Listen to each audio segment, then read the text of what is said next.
আপনি কখনো ভাবতে পারেন একটি বিদ্যালয় হতে 2019 সালে সেকেন্ডারি স্কুল সার্টিফিকেট অর্থাৎ এসএসসি তে তাদের ছাত্রছাত্রী মোট যোগদান করে 1826 জন।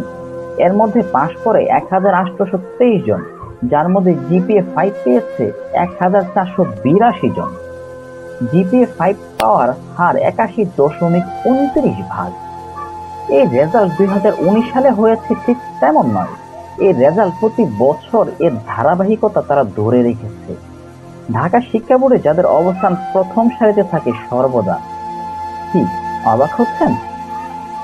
জি হ্যাঁ, এটাই সত্যি। প্রিয় দর্শক, হিস্টোরি উইথ সোহাগের নতুন আরেকটি পর্বে স্বাগত জানাচ্ছি। আমাদের এবারে পর্বে জানাবো বাংলাদেশের স্বনামধন্য শিক্ষা প্রতিষ্ঠান ভিকারুননিসা নূন স্কুল অ্যান্ড কলেজের আদ্যোপান্ত এবং কে এই ভিকারুননিসা নূন এবং কোথা থেকে আসলো এই নাম, এমন অসংখ্য প্রশ্নের উত্তর পাবেন আমাদের এই ভিডিওতে। Viqarunnisa Noon school and college চিনে না বাংলাদেশে এমন মানুষ খুঁজে পাওয়া সত্যি খুব কঠিন। ভিকারুননিসা নূন ছিলেন ফিরোজ খান নূনের স্ত্রী। ফিরোজ খান নূন ছিলেন 1957 থেকে 1958 সময় পাকিস্তানের সপ্তম প্রধানমন্ত্রী। এর আগে 1950 থেকে 1953 বছর পর্যন্ত পূর্ব বাংলার গভর্নর ছিলেন।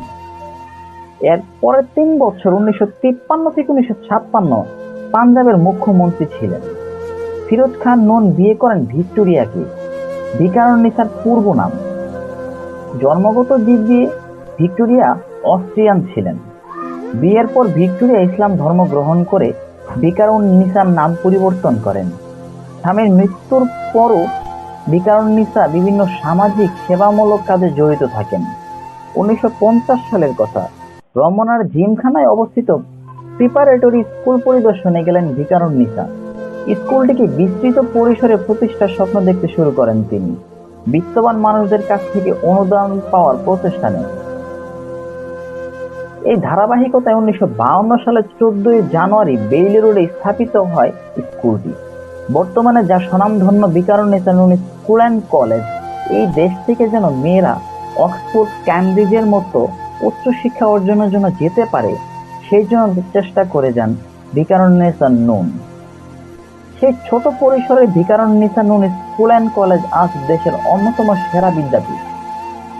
স্কুলটির কার্যক্রম মূলত এর প্রধান শাখা বেইলি রোডকে কেন্দ্র করে ঘটে থাকে। তবে একই প্রশাসনের অধীনে স্বতন্ত্র আরো 3টি শাখা গড়ে তোলা হয়েছে, যেগুলো রাজধানী ধানমন্ডিতে, আজিমপুর, বসুন্ধরা আবাসিক এলাকায় অবস্থিত। সর্বমোট 4টি শাখা মিলিয়ে প্রায় 24,000 এর অধিক ছাত্রী ভিকারুননিসা নূন স্কুলের নিয়মিতভাবে শিক্ষা লাভ করে থাকে। নূন প্রসঙ্গে 50 দশকের একটি ব্যতিক্রমী ঘটনা উল্লেখ না করলে আমার এই ভিডিওটি বোধ করি অসম্পূর্ণ থেকে যাবে। 1958 সালে 6 সেপ্টেম্বর ভারতের প্রধানমন্ত্রী জওহরলাল নেহেরুর আমন্ত্রণে ফিরোজ খানের সঙ্গী হয়েছেন তিনি।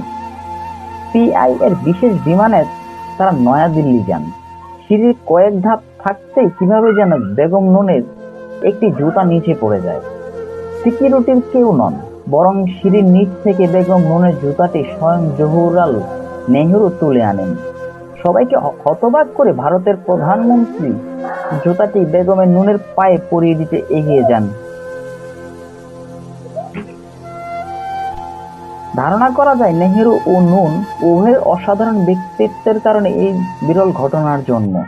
2000 সালের 16 জানুয়ারি এই মহিয়সী নারীর জীবন অবসান ঘটে। ওপারে ভালো থাকবেন প্রিয় ভিকারুননিসা নূন ম্যাডাম, হাজারো নারীর অনুপ্রেরণা ও পথপ্রদর্শক। লাল সবুজের বাংলাদেশ কখনো আপনাকে ভুলবে না। প্রিয় দর্শক, আমাদের ভিডিওটি কেমন লাগলো, আগামীতে কি ভিডিও দেখতে চান, কি বিষয়ের উপর দেখতে চান, কমেন্ট করে জানাতে ভুলবেন না কিন্তু। লাইক, সাবস্ক্রাইব করে পাশে থাকবেন, শেয়ার করে এই অজানা তথ্যগুলো অপরকে জানতে সহায়তা করুন। আগামী ভিডিও দেখার প্রত্যাশায় বিদায় নিচ্ছি। খোদা হাফেজ।